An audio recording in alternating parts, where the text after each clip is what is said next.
It was awesome yesterday. Had a lot of fun. Beautiful day. Again, big win by the Titans. You know, the boy Matt Neely, he would have been ecstatic about the tailgate we put together. The beautiful weather, I'm sure he had a lot to do with it. He had a lot, Matt Neely was in there somewhere stripping that ball out for the Titans yesterday on that last play. But the tailgate was awesome, man. We had a wake and a celebration for Matt Neely. Raised a lot of money for his family. It was a great time. If you guys can get out to our tailgates in the future, they'll be for every home game. I think we're taking a break this weekend because our MVP, which I can go ahead and plug now, our MVP, Hunter Briley, is out of town. And Hunter Briley and Matt Neely were the reasons we made these tailgates happen. Hunter Briley is our sponsor of Regal Realty, the Regal Realty Group. You can find them at regalrg.com. He's everything from commercial, residential, investment, and also it seems like tailgate, specializing in tailgating. The dude, I'm finding out, secretly runs Nashville, so you guys need to hit up Hunter and get him as a damn mentor or something if you don't have anything real estate in mind. But if you got real estate in mind, hit him up, 615-630-9735. If you don't feel like calling him, text him, tell him the boys sent you, and he's going to get you taken care of, man. He's an absolute stud. And also for the tailgate, shout out our insanely popular brand sponsor, Anheuser Busch and the boys out in St. Louis. Out in Ajax Turner, the local distributor out here around Nashville, Ajax Turner, shout out to those boys, man. They've gotten us taken care of for tailgating, for just everything, man. And we're really trying to do our part with the hashtag Don't Give a. The boys Taylor and I are really on board with that shit, dude, because obviously under the Anheuser Busch, you got the Bud Heavy, the Bud Light, the Natty Light, the Natter Days. I know I'm forgetting a lot because, CTE, but specifically those Catalina Lime Mixers and Aloha Beaches, baby. We are selling out for those bad boys, and they taste good, man. And it's a little background on them. There's 6%, a little subtle 6% hitter in there, so you get where you're going faster. So, dude, I'm telling you, take pictures with them, hashtag us, or mention us and give the hashtag Don't Give a. And what we mean by that don't give a fucking mentality, because people think seltzers are quote unquote soft. You just subtly look at them with your beautiful For the Boys hat, dude. You just take a look at them and you say, look, dude, I absolutely don't give a about your opinion. And I'm going to sit here and drink it. You can watch me if you want. If it bothers you, then so be it, dude. But we absolutely don't give out here. Hashtag Don't Give us, so we can show you, highlight you on our YouTube videos, shout you out, do all that fun stuff that we do interacting on social media.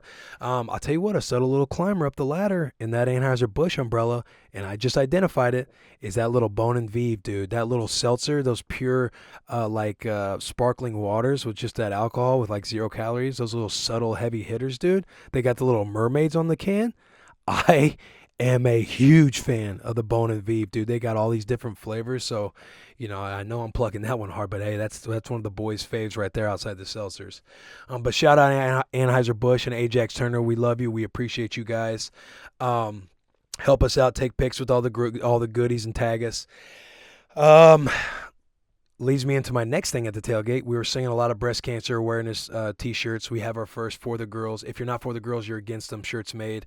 They're in pink. They got the breast cancer awareness ribbon on them. Proceeds are going to breast cancer research. Also, our first hoodie was the For the Girls hoodie with the breast cancer awareness ribbon. So go buy those up. Proceeds are going to breast cancer research.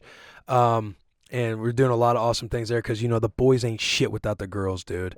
And so shout out the girls out there. If you're not for them, you're against them.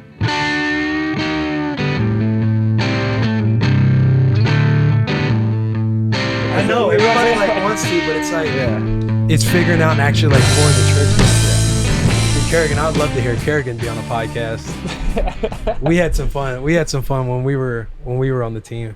Everybody spoke so highly of you out there. Dude, I miss the boys at the Redskins, man. We had a lot of fun.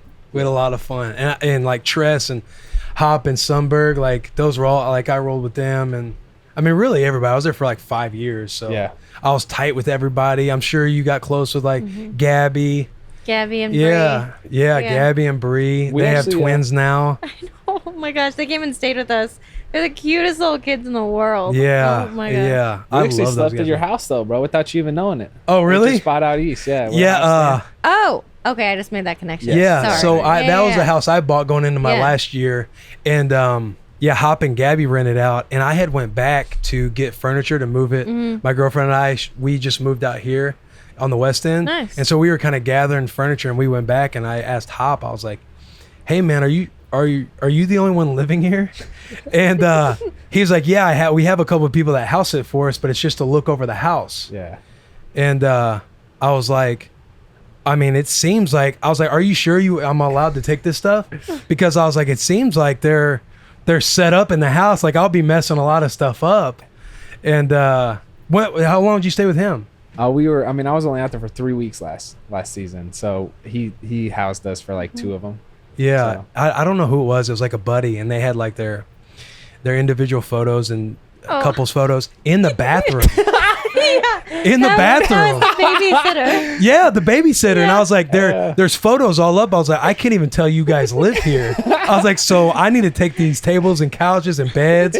And I was like, are you sure it's okay? He's like, yeah, man, that's fine. Hop, super cool. And then like fast forward a couple weeks, he calls and he was like, hey, man, I appreciate you kind of letting me know. He's like, we had no idea that they were doing this. It didn't end well, dude. It didn't? No. Oh, Oh, man. so you sparked that whole chain of events. I guess so. I didn't know. Rightfully so. It had to be called and out. somebody was like, I think I was talking to Ionitis because Yeah. Ionitis was helping me do stuff. I was like, I think other crazy. people, I love Ionitis. I was like, I think other people are living in this house. And he's like, that doesn't make you feel a certain way? I was like, no, man, I respect the hustle. Like if Hop's like, if they're gone and they have another couple in here and they're charging them rent so then he can kind of finance my side of the rent. I was like, I respect the hustle, so I'm not going to get mad. And he's like, dude, I don't know, man. And then I kind of was telling Hop.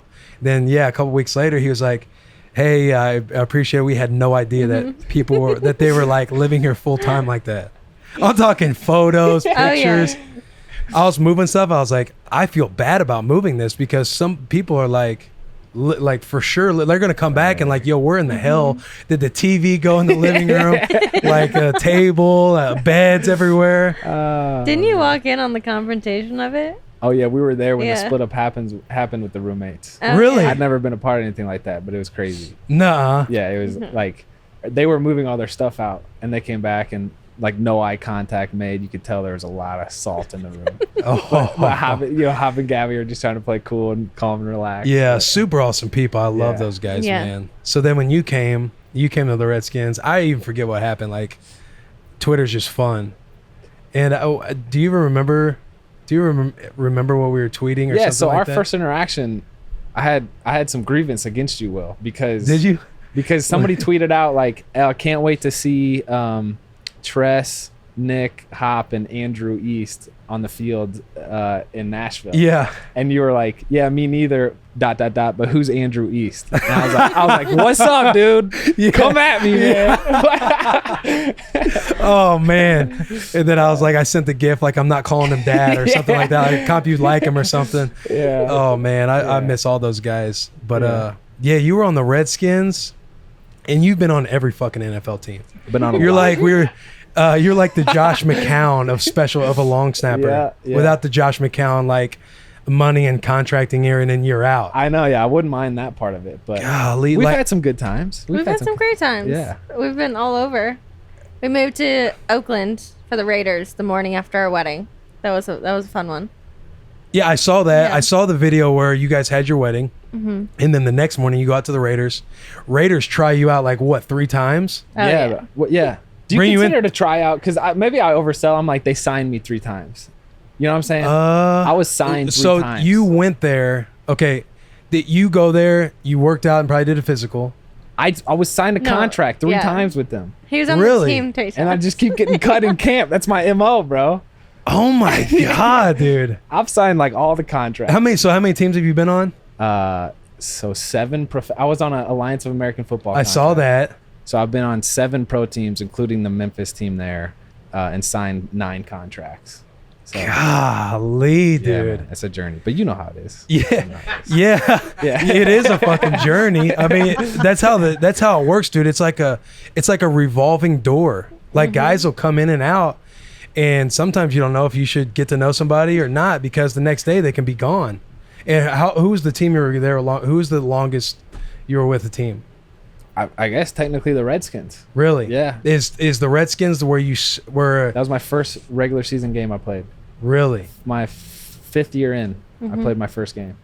I was. I hate to interrupt because I want to continue talking about that, but we have Shawn on the bus too, and Shawn's actually the superstar. No. She's the No. Olympian, gold medalist and silver, right? Yep. Gold and silver medalist. You were like a prodigy as a kid. And you guys were coming on the bus, and I was kind of telling him, I'm like, yo, Andrew hit me up, and he wanted to kind of collab, and they wanted to come on the bus, and I'm like, yeah, no doubt. And I'm sitting here like figuring out how do I even interview both of them at the same time because they each have such like deep level stories about where stuff goes and where your journey is, and like you do with your podcast. And I'm sitting here, I'm like, how do I even sit here and go back and forth and talk? Like, what was it like being under pressure for your entire life as a gymnast? And then it's like, how do you fly in and out to every airport within one season? Yeah. How many teams were you on? What were the most teams you were on within 1 year? 3. I was on It was the Seahawks year. I guess just 2, Seahawks and Raiders. But you went out and tried out at numerous spots, No. right? There's one year that I was Raiders, trying out. Redskins. You signed 3 contracts. Okay, I'll trust you. This is what's cool though, and I'm super thankful to have married this chick. There's nobody else, honestly, that probably would have put up with the shenanigans of the NFL, having to move around like at a split second's notice, besides her. Like, just thinking about, she went pro when she was 12 and left home and had that instability like for a long time. So it's cool just to think like how that kind of worked out, you know? Yeah, now I want to go over. I'm like, you left home to go pro at 12 years old. I did. As a gymnast, and it's like, what in the hell does that even entail? Like going pro at 12 years old? That's a good question. I signed my first agent when I was 12. So professional status and going pro was basically like I made the United States national team at 12 years old, and then I signed an agent at 12, which sounds so ridiculous. But I would travel to Houston once a month for a week and a half and train there, and then go back and forth between every country in the world, and then Iowa, which is where I lived, and then trained in Houston. So oh my gosh. Yeah, so NFL is nothing. yeah, I was gonna say, it's like you say there's nobody else having somebody like that who understands the complete business side of everything. Right. Everybody thinks it's like such glamour and nice fairy tale, like the business. It's super. We're all super grateful. Like, it's a blessing. Like, nobody gets to kind of do the stuff we get to do. But at the same time, those like behind the scenes grind of an athlete and just going through it. Yeah. And you went through it. You played at Vanderbilt? Yeah, man. Yeah. Were you there when I spoke to the team?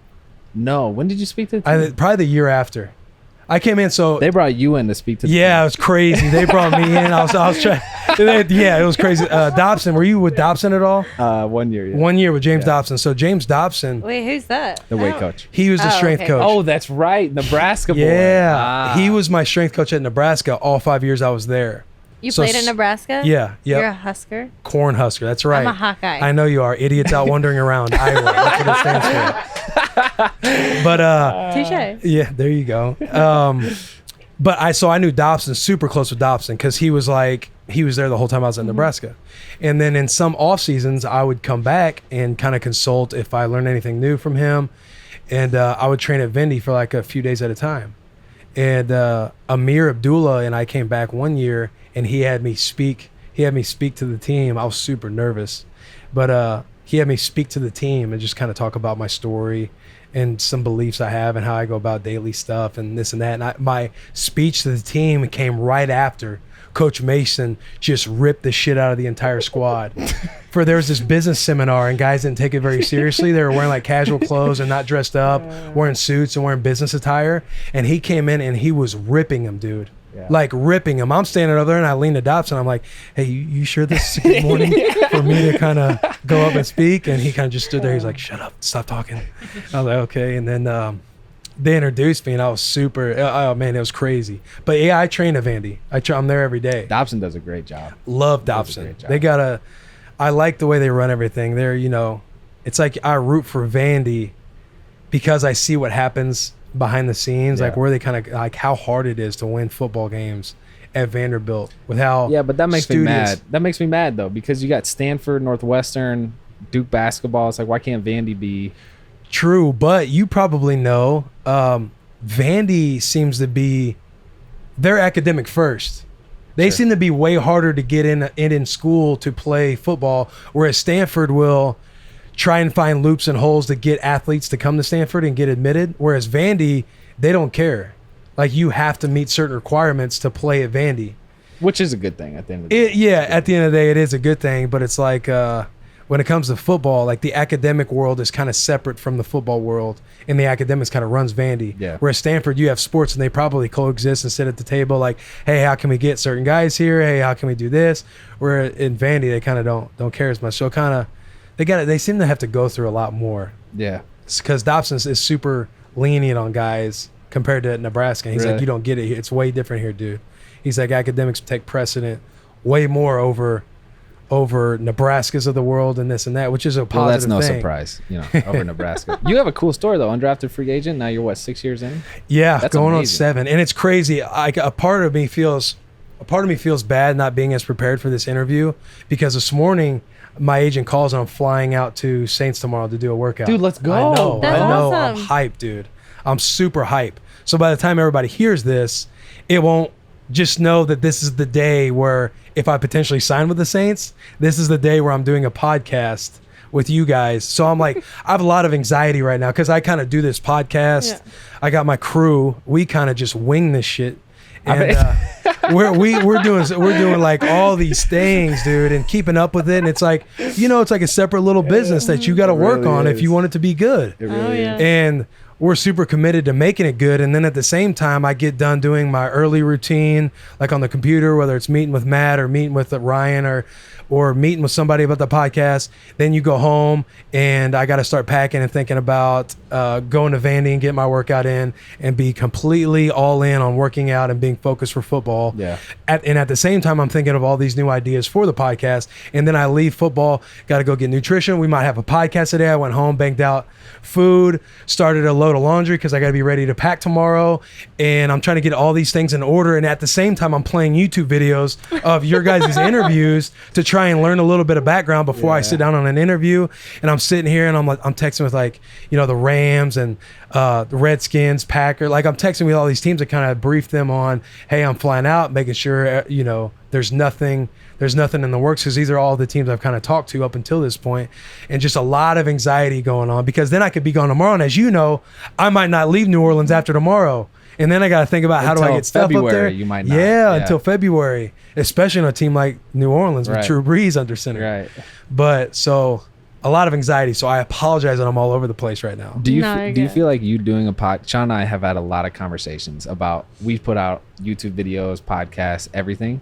Do you feel like you doing this podcast will affect your NFL career? Mm-hmm. Like, say a coach listens to Will Compton's podcast, Bussin' with the Boys, and they're like, "Oh, this guy is not my type. I don't want to." Like, you go down to New Orleans and the guy's like, you just don't vibe with him because of what he heard on your podcast. Potentially, but also I think we've had Vrabel, we've had Arthur Smith, and I get feedback from coaches on these teams that I've played on or that know who I am and stuff like that, and they kind of reach out to me and talk about how much they love the podcast. That's great. And honestly, like, I know what I am at this point. Like, I know I can play well, and you know how the league works. Like, if somebody brings me in this year, they're looking at me as a depth special teams guy right now, right?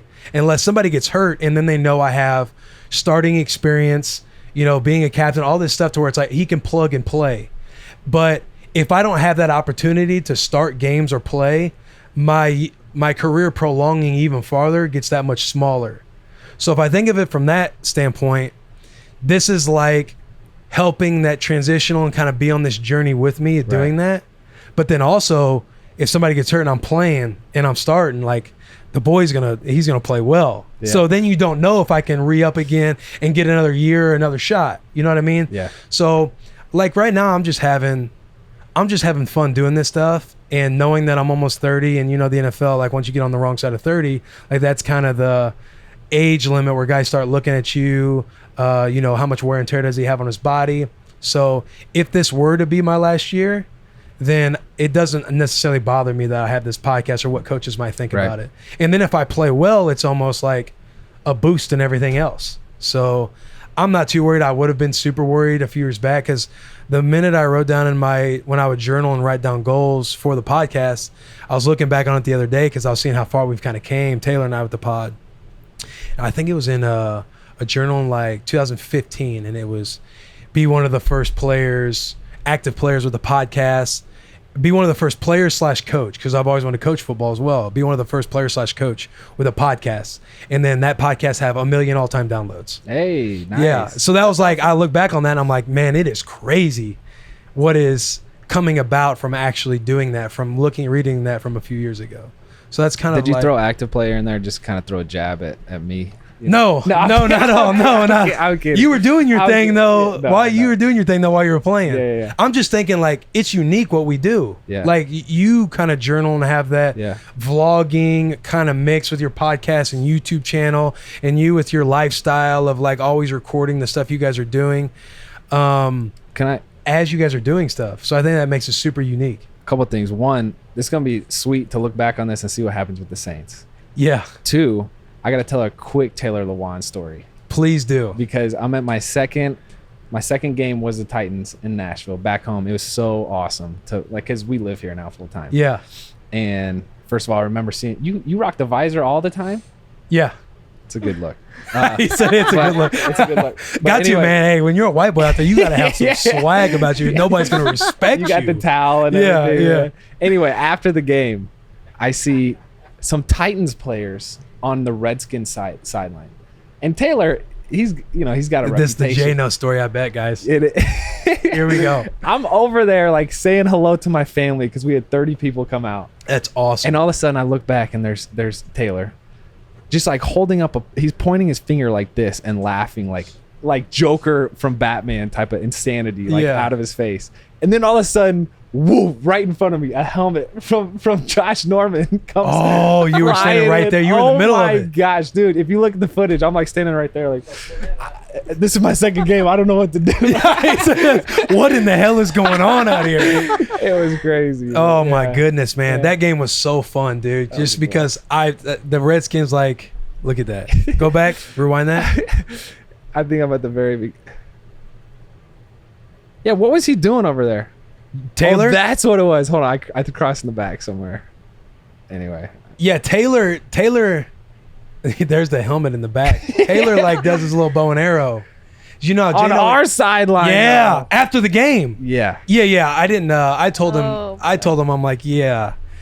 I don't know why you would do that, but it's not the best move, but it was. I mean, it made for a great little video, and we've been trying to actually get J-No to come on the podcast.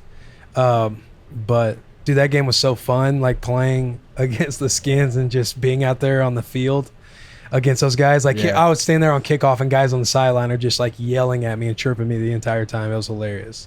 Can I tell a Marshawn Lynch story that has to do with Shawn? Hey, I'm just telling stories. I'm just rolling. That's all right. This is great. This is great. It's like we're all here to talk about it. So I'm coming out of Vandy. It's my last year in school, and I'm like looking at the NFL. I'm like, this is gonna be so cool. And Shawn has the opportunity to go to the Super Bowl as like a Yahoo like correspondent. So we go to the media days, and they want her to talk to Tom Brady and Marshawn Lynch. It was the Patriots. Dang. I know she was a big deal. You were working for Yahoo? I was Inside Edition. Oh, Inside Edition. And so we were talking like Britney Spears. It was legit, dude. It was sweet. But Marshawn Lynch, this was the year that he was saying, I'm only here so I don't get fined, right? Yeah. And so... And I was instructed to throw Skittles at him to try Did to you? get a reaction out of it. And I was like, there's no way you're going to get me to throw a bag of Skittles at this guy. He would have probably that would have probably have been a great video. It's up, dude. So the whole time in the interview, he's saying, I'm only here so I don't get fined. I'm only here so I don't get fined. And then you see he like gets distracted off stage to the left. And he like interrupts whatever he was saying. He's like, oh, hey, you kind of cute though. And he's talking to my wife. That was Shawn? That was Shawn, dude. It's the only thing he said other than I'm only here so I don't get fined. I almost got fired from my correspondent job because they really wanted me to like get him to answer questions. I was like, I'm a former athlete myself. I'm not gonna like throw candy at an athlete. Yeah. Just try to get a response out of them. So I got his attention. I was like, just want to wish you good luck, and like, kind of like tossed a bag of Skittles. Was it Skittles? It's Skittles. Yeah, Skittles. That's his thing. Yeah, and like tossed it his way, and then yeah. She's like, was it this? And you're like, you know what it was. You know what he said to you. Oh, man. That's all. That's a good story. You gotta finish the story. So then I'm on the Raiders with him when he made his comeback, and my first interaction, something you'll learn about me. sometimes I say things, and this goes for our dating process too. Like I mean well, but it comes off way wrong. So my first interaction with Marshawn, I thought was going to be a great idea to confront him about this situation. And I was like, I went up to him, I was like, Marshawn, nice to meet you. Yo, I got a bone to pick. You called my wife sexy, and I'm not good with that. He was like, but was I lying though? And I was yo, like, that is hilarious. Anyway, Dude, he seems like a super cool cat, he's bro. awesome. Like that response is like, it just puts a smile on my face. Like, how do you just say, hey, was I right though? And just squash anything that, even if you were actually upset. Yeah. Anyway, but I don't even know which story to start with. Probably where you guys met at Vandy. we met because of Andy. You tell that story. Yeah, tell your story. Tell a little bit of the story. I met Andrew's oldest brother. His name is Guy East at the London Olympics. He was racing as a cyclist for the United States, and I had a friend who was his teammate. Found myself at the event, met him, and he just wouldn't stop talking about his younger brother that I had to meet. So that was Were you into him? Were you into Guy? No. Yeah. You know what I'm saying, Andrew? Like, if she hits me up, I'm questioning, like, yo, were you into my bro first? And I was just next choice? What is No, it was not. Here, bro. yo, what is what's the village like in the Olympics? You hear the stories, like, just You hear the stories. just fucking be real about Okay. it. If I'm gonna be honest, I want honesty. This is you've probably Okay. seen some of the podcasts. Like, I was we need honest. 16 when I was at the Olympic Village. Okay. So we literally had Talk about what you've seen then. We don't we need had 16. armed guards outside of our doors. So nothing happened with the gymnasts. But yeah. What would you see with the older crowd? We don't need to name any names. What I would I need to see- know some stories. Sean, you're lying right now. Yeah, okay, there we go. That's what I need. What are you talking about? My mom, when we started dating, sent me that ESPN article about The condoms being Yes, dude. there. Yeah. They write one every Olympics, I feel like, but she's the only They and one quoted the 16-year-old, which is so messed up. making out on the you porch were with the- some. She's like the only athlete mentioned, I think, in this article. Which is really Look it up. I think concerning. it's like 2012. Was that the So year? the one who got quoted in the article of there's all the condoms and they talk about the village, that's your quote they were quoting? No. She was mentioned as like, just ask Shawn Johnson and Taylor Finney who were making out on. Oh, let's go. Am I lying? No. She's like, no, I just have you're my husband. My husband's sitting here. Well, I'm just and saying. then that's how I met Andrew. Was Taylor Finney was Guy East's teammate. Oh, so Yes, I was It's at the very race for complex. Taylor. yeah. very No, complex. we got to dive into that. So, Guy's teammate that you were talking about is the what's his name? Taylor Finney. And that's the one you were making out with. Yeah. And Taylor put you on Andrew. 16-year-old kid. Yeah. I think it's like the No, last no. paragraph on this. Hang on, would- sorry, I yeah. don't want to butcher It's- that. Hey, no, did it's Taylor what's it? Taylor what? Finney. Finney. Taylor Finney, did he hook you guys up? He approved it. He was like, "You're a good guy." This was one of those things that Sean said, I never dated Taylor. And then it was like finally, It was like And an you're just thinking, like, Olympic I'm not fling. stupid. Sean, like- It was literally an Olympic Finally. fling. And again, I was a child, but everything that I heard as a child and everything that I saw as a child at the Olympics is, yeah, it's very true. wait, is this it right here? What did you? There it is. Taylor Finney was looking for 18. it. Guys, this is like high school drama. It Where's doesn't the matter. makeout Like part? this is hilarious because I remember when this article came out. Not that I knew all the names, but you're always like, oh, did you guys see like what the Olympic Village and what goes on? So we had armed guards outside our doors at the Olympic Village because we were the only minors in the village. So I don't know why I'm telling you all this. Taylor Finney lived in the village, like in the apartment complex, I think below us. Yeah. And he was always the guy that would like throw us Snickers at night. And I was like, Can we clarify? Cool. It says So he would throw you- kissing session. In It that was a article. kissing- Okay, Yeah, I kissing haven't read session. this in a That while. sounds better than makeout session. So he would throw you a Snickers because you guys were yeah, we younger. we would just sit on the patio and talk every night. Yes, and became an Olympic fling. This is really weird, guys. I was a child. Now, would you witness stuff that like what everybody thinks about the Olympic Village? Yes. Is that stuff? Yes. That's a real deal. Well, okay, you think about it. All these like elite-minded athletes. Yeah, a lot testosterone, of a lot of hormones yeah. and emotions. They've worked for so long and been so restricted with like everything. They finished this like Olympic movement. They've reached the epitome of their sport, and now it's just a free-for-all in every sense. Really? Yeah. A free-for-all in every sense. Yeah. Wow. That's fucking crazy. Well, and it's the Olympic Village. There's no media. There's no tourists. It's just athletes. Breeding the next generation. Golly. Yeah, of Olympians. A lot of Olympians coming And out. how many Olympic games did you go to? Just one. Just one. You Yeah. were going to do another one, right? I was gonna do But another that's one. when you tore your knee. Yes. What happened to your knee, and what happened? I went skiing.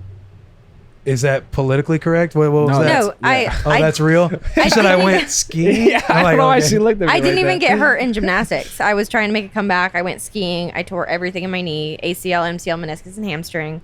Holy shit. Tried to do a reconstruction and still come back, and it just wasn't working. And you So- retired the week before that next Olympics. Yeah. So 2012. before right? Olympic trials, I could have competed, but I just knew if I competed and if I made the team, which there was a good chance I was, my body wouldn't have lasted through the Olympics. So I bowed out. Oh my gosh. Yeah. What was that like when the moment you tore your knee skiing? I assume it's just you were just out having fun with Mm-hmm. family, friends, Yep. Family. and you knew was it an accident or something that kind of just loosely slipped?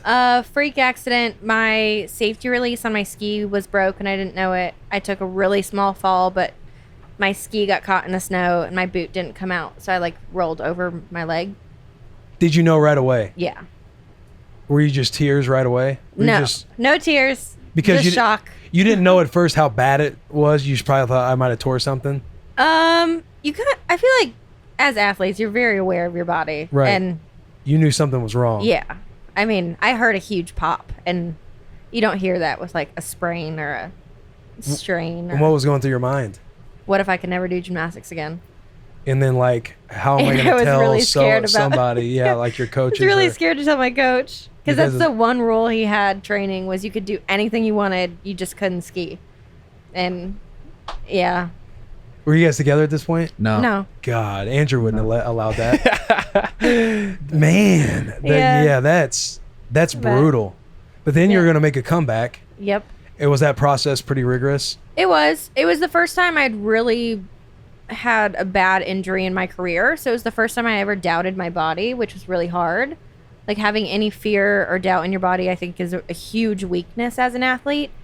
And for me, I would picture things going wrong instead of like having confidence in my ability of my sport.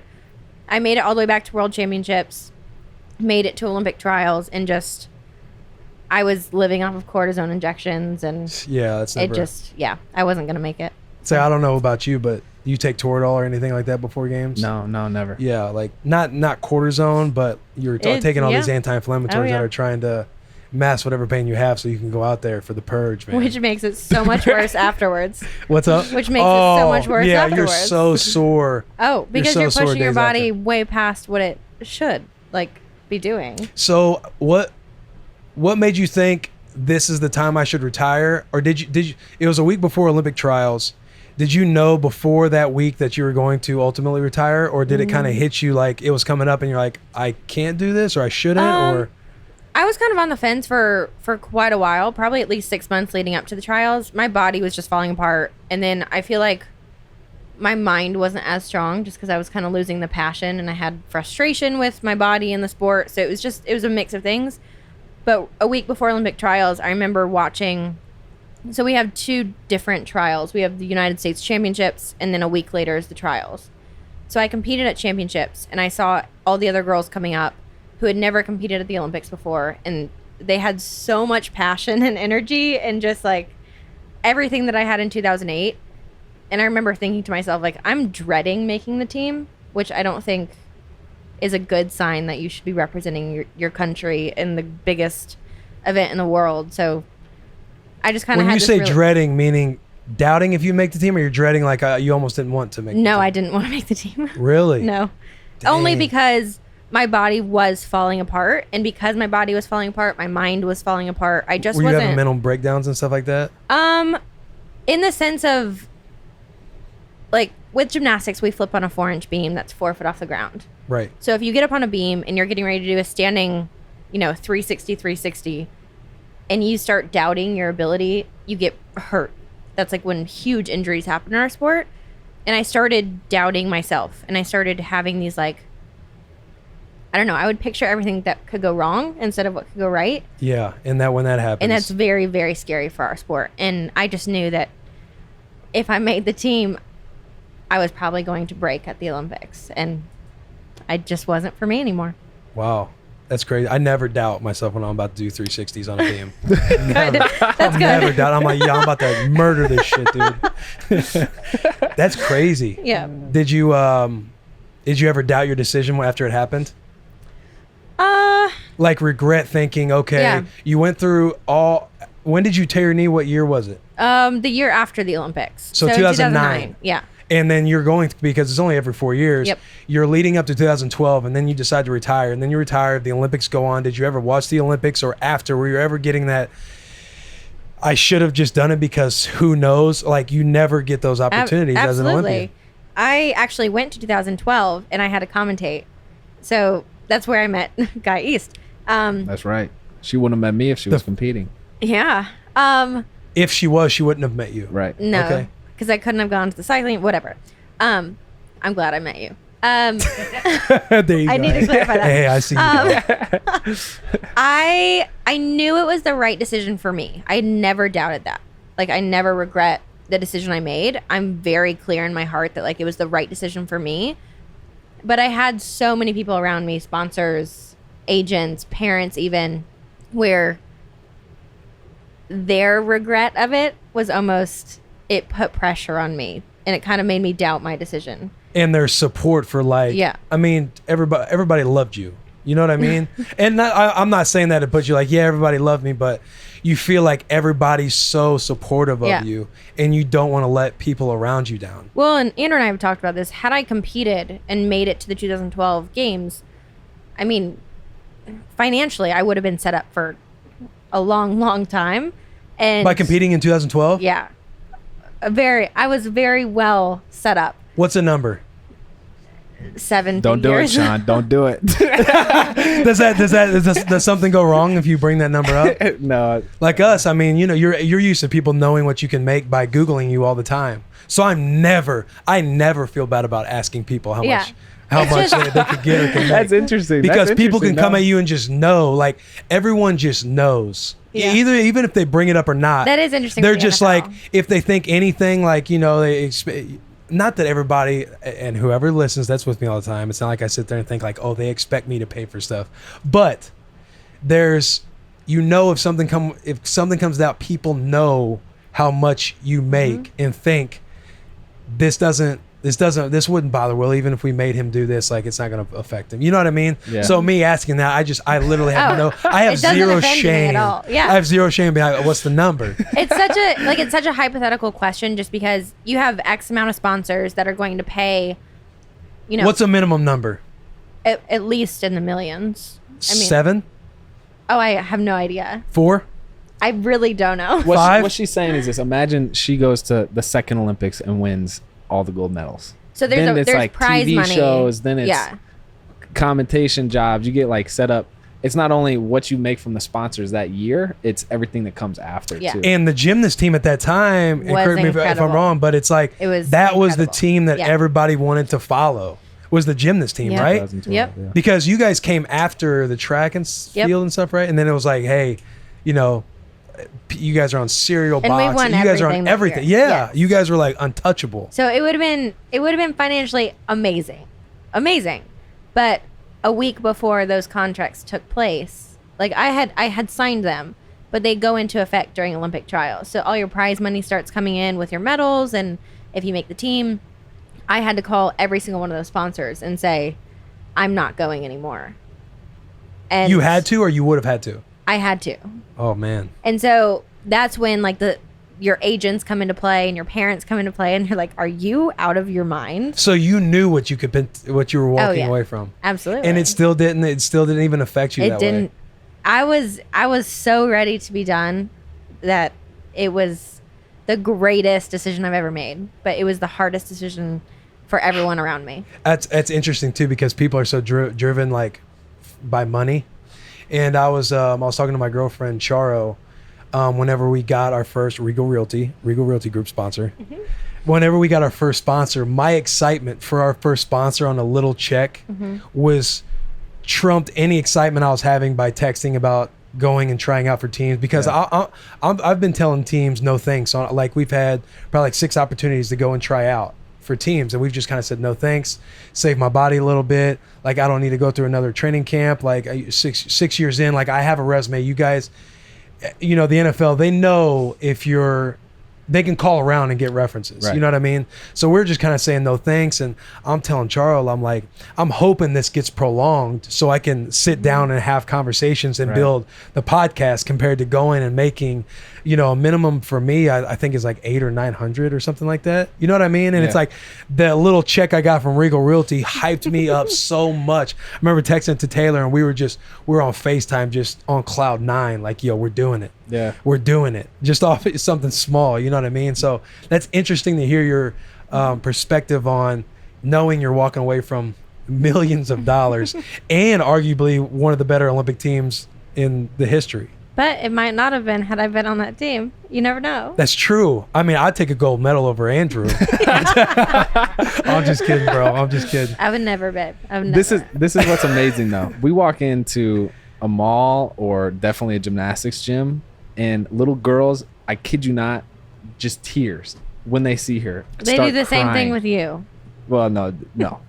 But it's because like, I mean, you built a brand. Let's not bullshit. I'm thinking like, okay, we'll have Andrew on. Like, I knew who you were. You texted me, and I'm like, oh, did you get my number from Tress or somebody? From Hop, yeah. Hop, yeah. I'm like, oh, I'm sure one of the boys gave my number, so they felt good about giving the number. Like, yeah, of course I want to sit down with you. But you know what I'm known for? My brand is Shawn Johnson's husband. Is what it is. Well, I'm first thinking, I didn't know. Charo had told me, I was sitting with Charo, and she was like, Andrew East, that's Shawn Johnson East's husband, and I'm good with. And I'm that. like, who? I'm like, I said, who's Shawn Johnson? So what? We'll humble her a little bit. And she's like, remember it's that Olympian I was telling you about when he got on the Redskins. I was like, oh, for real? And then you kind of search it up. I'm like, oh, damn, like she was legit. Legit, man. And I'm like, now we're here, but that's crazy. Yeah. Then how do you go from, so what happened after the Olympics, after all that stuff? How do you guys begin to kind of meet, or what happens in between you and you meeting him, or did that happen kind of quick? What year did you guys meet? So what year? You got it. In 2012. Okay, so shortly after. I went straight from the London Olympics, where I was commentating for the Today Show. I went straight to Dancing with the Stars. I know. It's nice flex, solid flex. Oh, God. I didn't mean it. Dancing with the Stars? Yeah, okay. Heard of it. And it was during that, when I was on the show, that him and his brother flew out to Los Angeles. Yo, there's grinning going on right now, guys. She booty called me, pretty much, is what happened. Okay, there we go. I want to hear the story from Andrew now, because she's grinning like she's holding something back. So I slid in her DMs. Like I formed a Twitter just so I could get Twitter, right? And then wait. You formed a Twitter just to tweet her? I was not. Yes. I was not a social media guy, but anyway, I got her number via DMs. So we started talking, calling. Which I'm surprised they even gave you my number. I know, but it makes sense back then. I'm pretty. Smart. Who'd you DM? Her account? You gave him your number, or was somebody running your account? No, I was running my own account. I gave him my number. Okay. So then she ghosted me for like a month. And on my birthday, she's on Dancing with the Stars, bro. What the? You probably got a little egg profile pic. Like, who in the fuck is DMing me for my number? Anyway, she sends me a text on my birthday, like a midnight. Says, "We want to fly out to L.A." Yeah, I was drunk. At midnight. At midnight. Want to fly out to L.A. That's what I'm saying. I'll cop it all for you. I'll handle your expenses. So kid you not, next day I jump on a plane. I leave class, and I'm out there. Your mom cannot listen to this story. Oh, she's a listening, dude. So I was coming out of a very, very bad relationship. Sure. And it was just very bad. Sure. And I was very drunk. Wow. And I don't mean it like in a bad way, but I was like, I should text this guy. And I was like, you want to fly to LA? I fall asleep, wake up sober, and I get a text saying I'm on my way. Yeah. Oh my had God. a Wait. heart Hang attack. on. Stop. Were you guys texting in between No. the DM number and the fly out to LA? She just texted you on a whim. And That's what I'm saying, man. That's what I'm saying. And you dropped your luggage and went running. Of course I did. And I Oh freaked my out. God. I was like, what kind of guy would do this? Yeah. then we landed. Psychopath. We Yes, land in exactly. LA, and she's not responding. I'm like, Duh. but, Yeah. hold on, caveat this whole thing. You bet you're just standing there. Hey, I'm here. So it Nothing. worked out. My brother had a bike race out there that same weekend. So that was gonna be plan Sure. A or B depending. Oh, on and then it how gets even worked out. better. No, So I finally, he texted me enough that day. I got out of Dancing with the Stars rehearsal and TV show, Flex. and I met Andrew and his brother along with one of my friends that I was living with, my girlfriend at the time. We met for dinner. We had dinner. I was not very impressed. I was just like, this guy's Wait, with Andrew, you weren't impressed? No. Oh my God. Somebody help my guy right now. So I was not impressed. Wait, what? Andrew? What? Why weren't you impressed? Was he nervous? Uh, I don't know. I think I was slightly just freaked out because he gets a random text message from a random chick And at you- and 1 you or were- 2 a.m. Fly and out you're- here, and he does it. And you're saying that since you were drunk, now that you've came to your senses, that's why you're like freaked out because you were all in it. Yeah. So Well, wait, looking- it gets better. So after dinner, And this is all circling around Dancing with the Stars. Yes. Okay. so after dinner, me and my girlfriend were trying to be like nice. We're like, oh, can we like drop you guys off at your hotel? she's about to blast me. So. They both I love him it. and his, I feel like she already has been, but this is where it gets better. him and his brother go, oh, we don't have a place to stay. We're just gonna sleep in our car tonight. And I was like, what? Is that true? Yeah. Or were you just that's part of your game? No, like, we were about hey, to I'm sleep in the homeless car. tonight. I No, took that it was as a- that was- it as part of his game. I was like, what is this guy doing? So then I'm the really big idiot, and I'm trying to be nice. And I was like, well, you can stay in like our guest bedroom if you want. And he, as an idiot, is like, yeah, I'd love that. No, dude. This is going. Oh man, this is bad, dude. Put the camera on him. Put the camera on him, dude. No, this is getting. I was afraid I was gonna get murdered. I don't know. Come on. Yeah. No, okay, man. continue. We'll let her finish, and then we'll go back and we'll let you talk a little So bit then about he it. comes back to our apartment with his brother, and me and my girlfriend. But you knew his brother. Barely, but yes, we had like an hour Guy, conversation right? once. Yeah.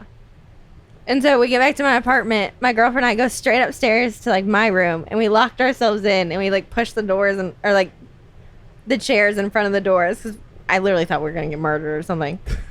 And then yeah, that was it. Did he knock on your door? He did not. Oh my did not. God. That would have taken it to a different level. No. Okay. So then she didn't we talk will- to me for 9 months Hang after that. on, yeah. I don't want to go farther. Now I want to hear any of your parts of some of the games some of the holes she might be missing. Is that all accurate? So here's the thing. And reflecting on your game, like what would you have done differently? He had none. What would you have done differently, or what did you feel like you were doing wrong to make her so creeped out So when there's an opportunity in front of me, I'm gonna take it. without even knowing what your game plan is? So that goes for the flight. That goes for I would rather have a bed to sleep in than the car. Yeah. You know what I'm saying? Did she pay for your flight? No. No. Okay. No. My dad did, but Shout out, Dad. So is there anything she missed? Anything you want to add?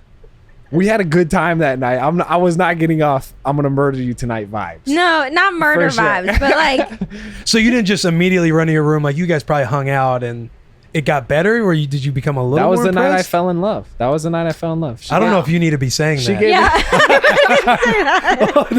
I don't know if you need to be saying that. This is amazing. There I were love like this. This is other awesome. random stuff. It was your 21st birthday, and you're like, I've never had a drink before in my life, and I want to get drunk. And I was like, I never said I kinda want weird. to get drunk. I said I've never. Oh my Okay. gosh, dude! When she starts dripping on me, it doesn't matter. I know. She's a little savage over there, dude. So she didn't talk to me for 9 months after that. no, It took 9 So you guys parted ways, and then there was ghost. There was nothing for 9 months. Yeah. not from me, but from him. I was texting. Damn. And she was leaving you on read? So it would be like, what is it like if you text somebody? No. How many texts are you going without them You're responding? gonna dig yourself a grave before you right just here. fold up and close shop. So when I was texting with Charo would kind of try and big time me a little bit. And if she wouldn't respond to me, I wouldn't text her back or send any repeat text or nothing. No repeat. No text? repeat text. I'm not doing that. Okay, I'm a little more. And needy, I then guess. when she would, if she would text me eventually responding to the shit I was talking about 2 days ago, I would just not respond to her for like 2 days. And then try and, big time it up and, do Okay, different go stuff. ahead. Tell yours now. I would text her like 6 times. Repeat text. 6 times in those 9 months? No. No. 6 times a day? No. Everybody calm down. Everybody just chill out.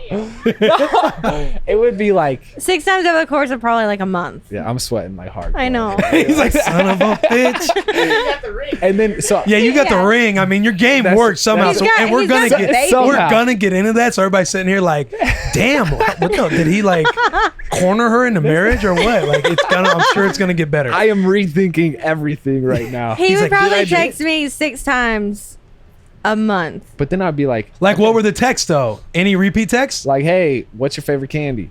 Yeah. I'm just, Holy shit, dude! But for real. I believe it. That's why he said it so like innocently and like, you're like, hey, what's your favorite candy? you love this right now. You love this right now. I'm thinking, Joke's on you though, babe. holy shit! I'm thinking, hey, what's up? What's going on? What have you been up to? And then like he might text again and like, yeah, great chat. Can't wait to hear about it.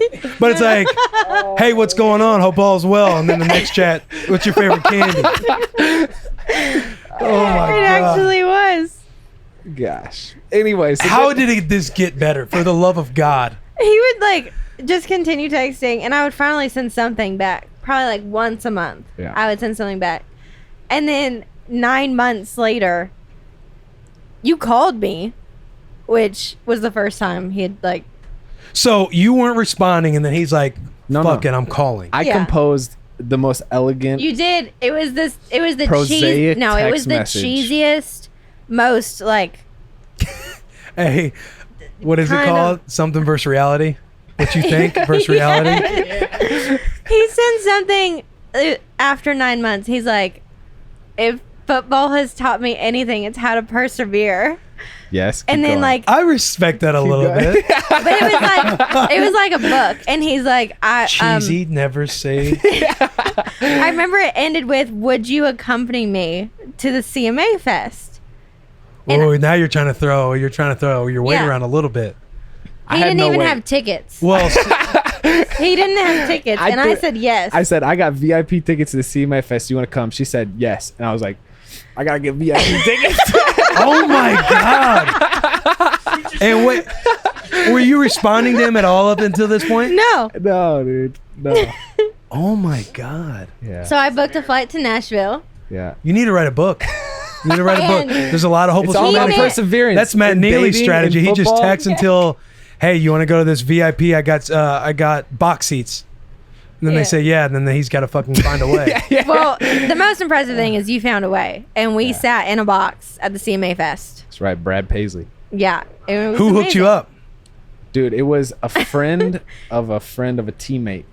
He was like, I'll give you these tickets, but I have to meet Shawn. So like I was texting this dude, like trying to run the logistics, like where we're gonna meet up. I've never met this guy. And then I'm trying not to be weird. I was like, hey Shawn, we're gonna meet my friend. I've never met this guy. Not to exploit me. Because he's got my tickets. Anyway, so we sat down. We watched a Diamond Rio concert right there on the Yeah. river. Got the tickets and peaced out. And this is in 2013 now? 13 Yeah. in June.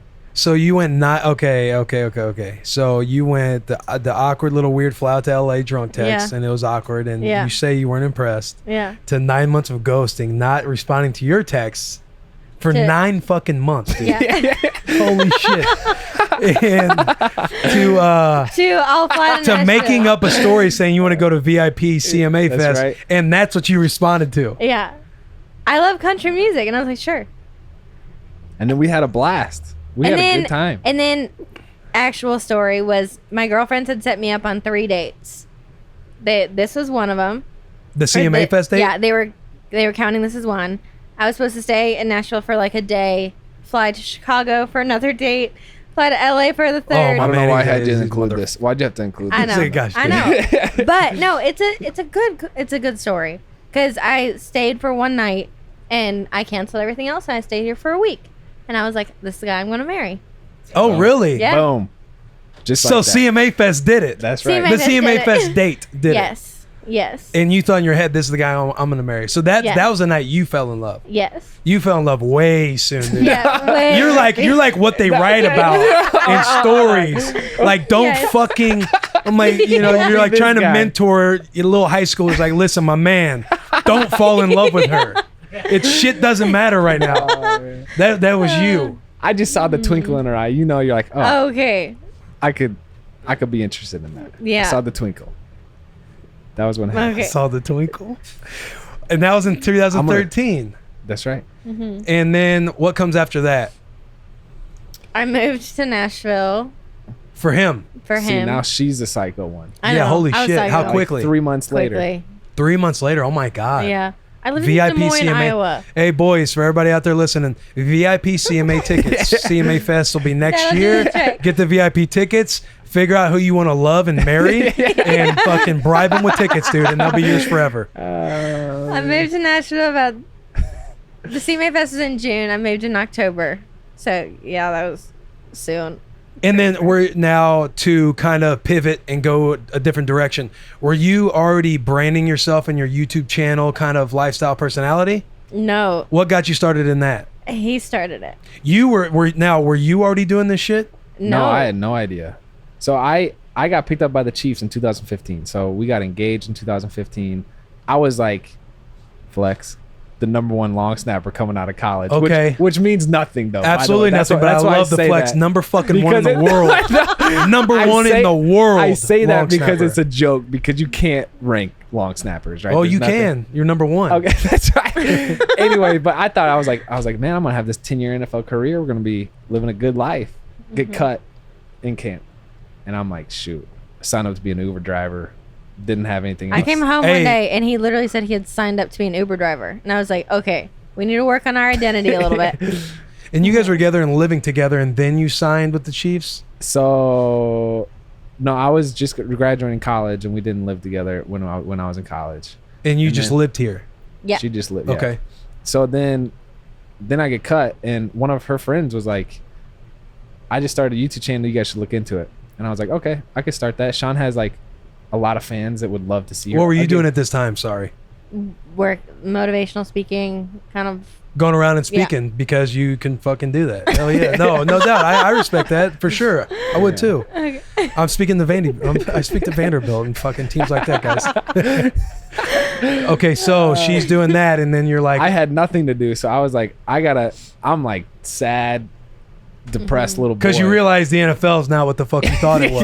Yeah, dude. Yeah, bro. Oh my gosh. That's a hard man. truth to kind of go through a little Yeah. bit too. And so I'm pumped for you because you just getting that check from your first sponsor. You realize like, oh, I'm in control of this, and I have another skill outside of football that I can do. Yeah, it's know what I'm pretty. saying? It fires me up. I like, you know, I want to coach. Like I have interests in other areas, so I'm kind of just trying to find it.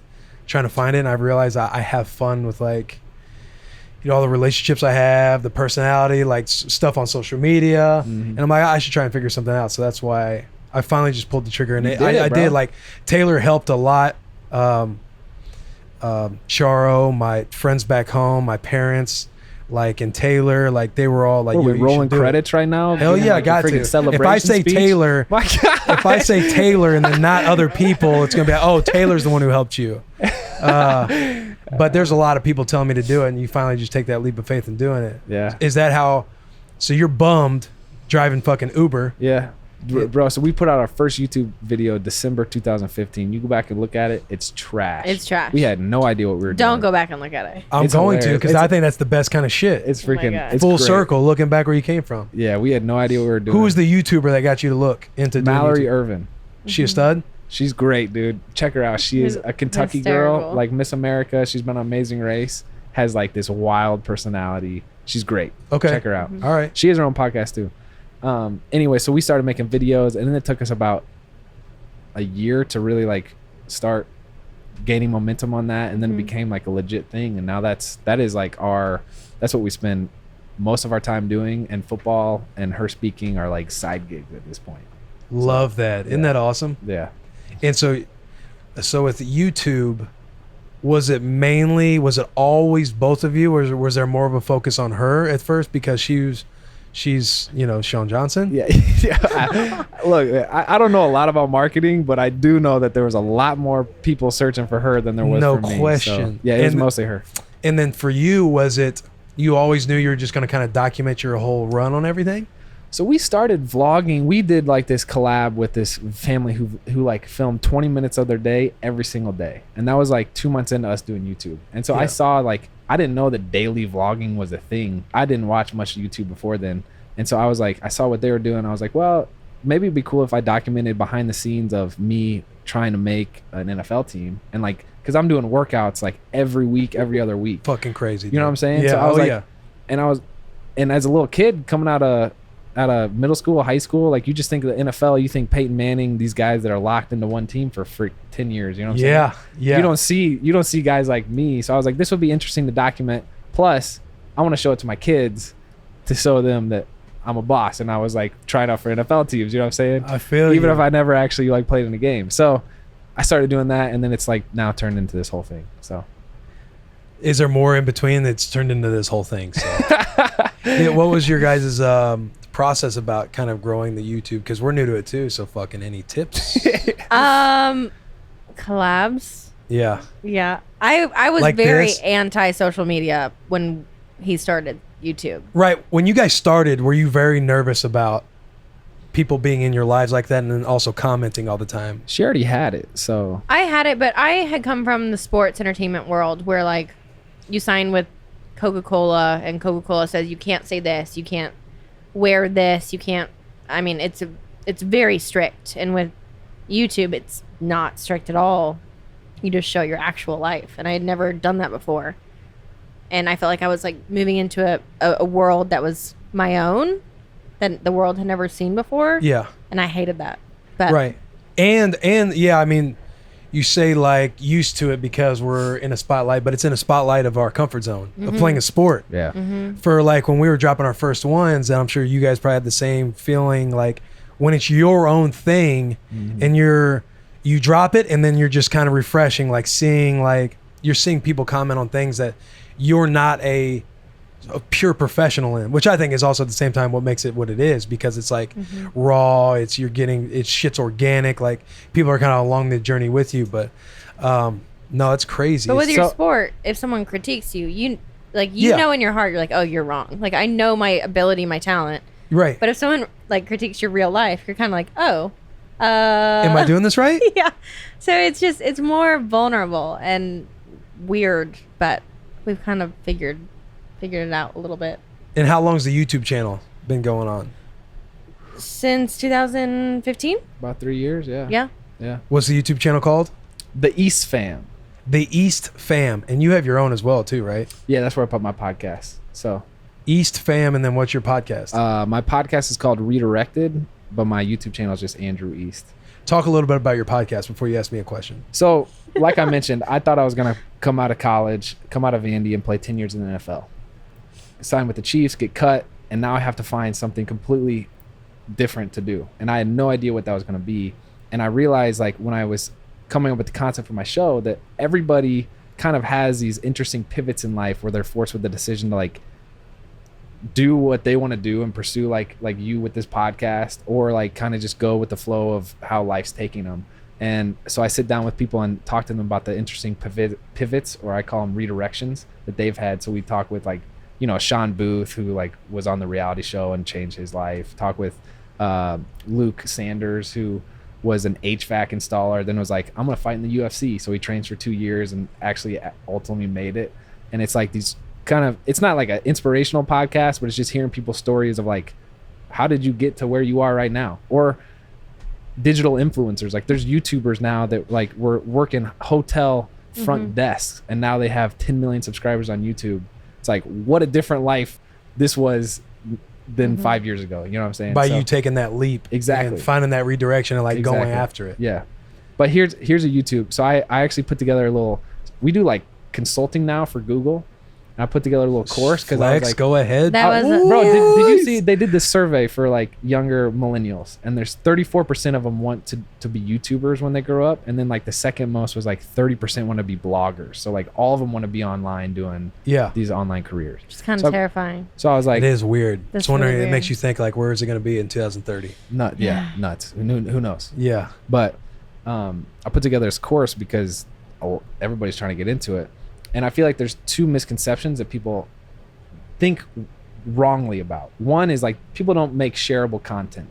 So like, just like you guys did with that Jalen Ramsey clip, like you got a really solid soundbite that ultimately Barstool Sports is able to pick up, right? Right. A lot of people just like snap a picture of their food. It's like, nobody's going to share that to their friend. Oh, like, look what Sean ate for lunch. Nobody wants to share that. Yeah. But if we share a picture of her doing a handstand pregnant, people are like, it's gonna stir up. Check out this chick pregnant doing handstands. Yeah, it's gonna like create a conversation, and people are like, oh, I can't believe she can still do it, or like, oh, is that good for the, you know what I'm saying? Like, it just starts a conversation and makes it shareable. Second thing is, you got to do collabs. So like, me reaching out to you, it's like a bridge between my audience and yours. So like, my audience is now going to be interested in your podcast and your show and content because they know a little bit about my football career, and by you being an NFL player, it gives them a broader perspective because you have 6 years. I only have 3 games, right? So like, but also by me going on your show, I'm getting your audience. You know what I'm saying? Right. This was strategic on my part.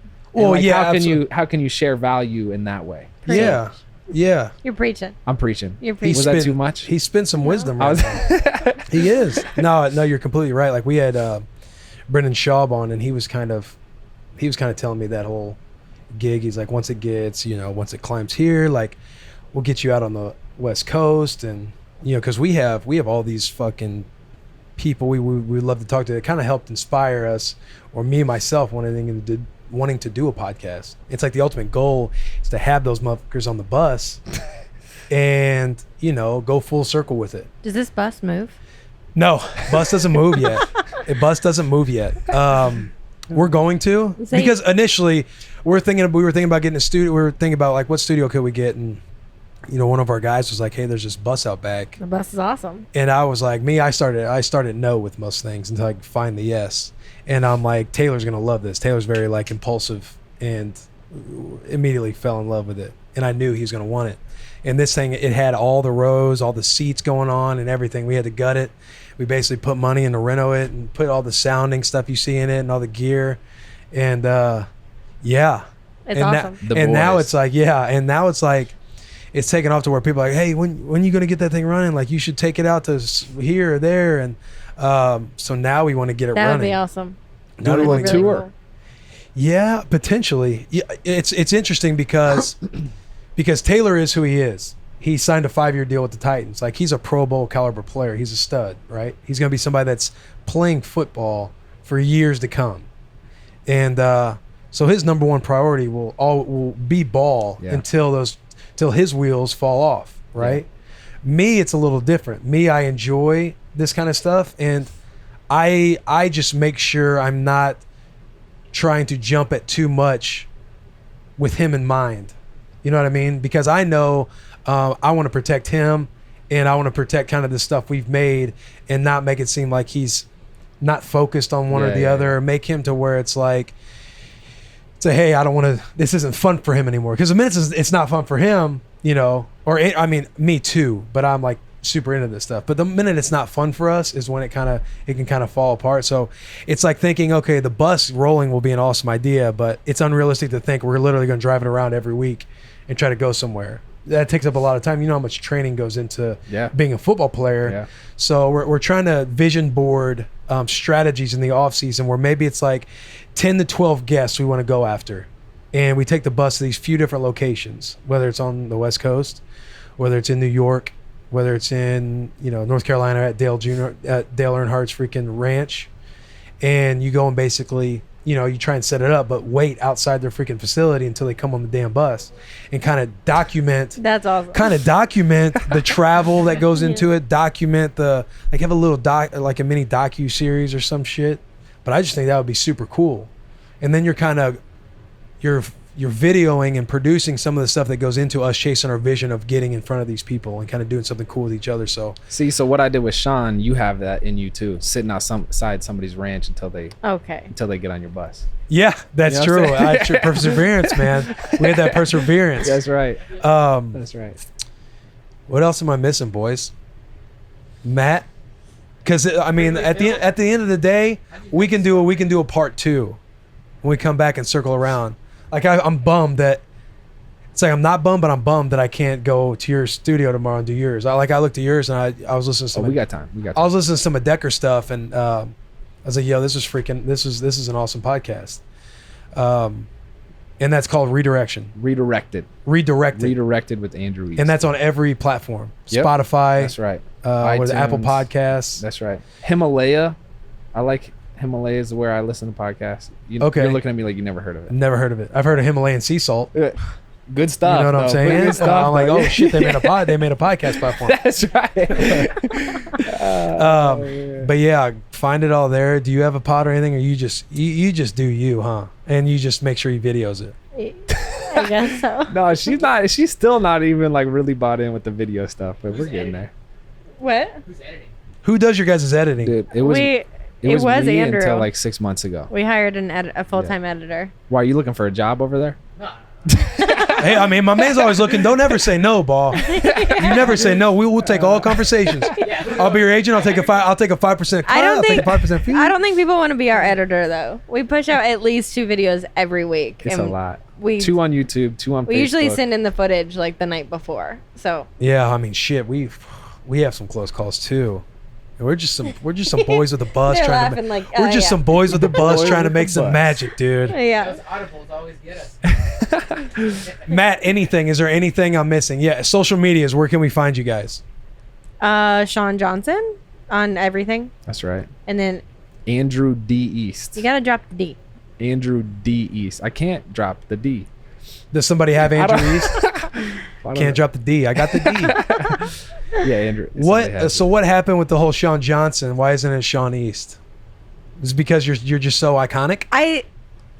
Oh my gosh, this is gonna sound bad coming from myself. It had just kind of become a brand when we got married.